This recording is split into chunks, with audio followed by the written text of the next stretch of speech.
So I got this new 300 Blackout jig. Oh wait, no, I made a new 300 Blackout jig.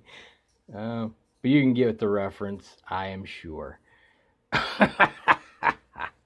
Yeah, you can tell where I took inspiration from.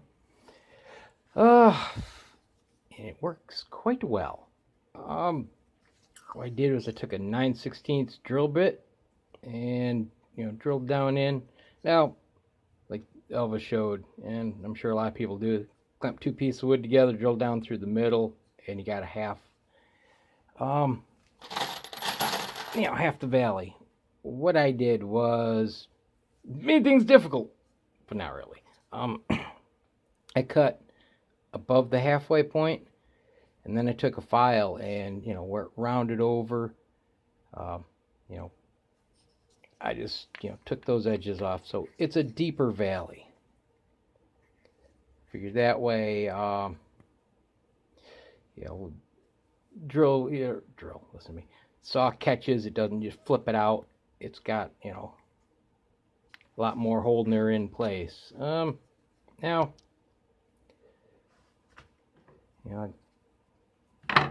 small finishing nail for hard stop. I took a half round file and filed in a little feeder, groove in there. So you get a feed in, and well, you can see what was happening. They would catch right there. That mouth would catch every time. So I took the rat tail file, came in from this side, just filed just this piece, but not this piece. Just enough to give her a little, a little jello incline.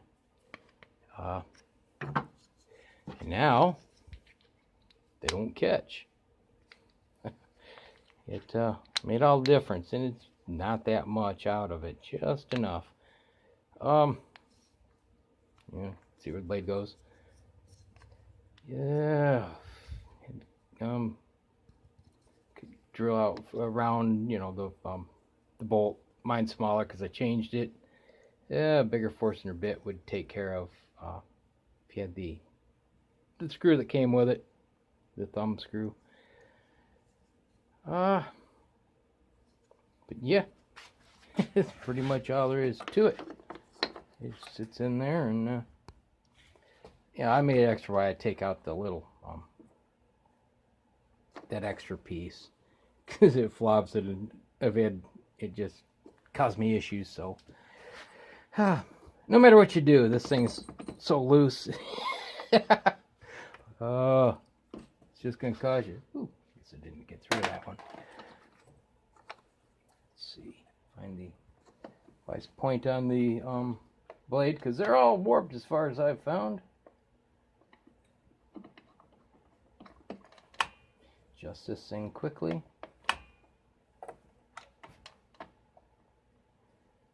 Just touching the teeth. There we go. I threw a little spacer under there, so I'm pushing them in. I don't tilt it. Just, rests on those two raised bits. But if I can get a decent angle here, because you got to use both hands in reality.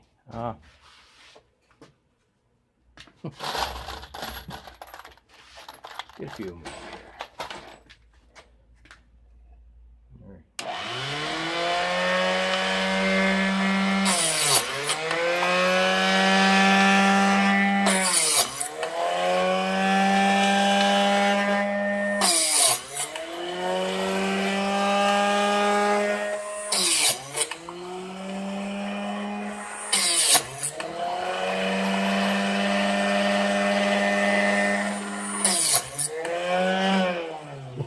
You get the idea. Works pretty well.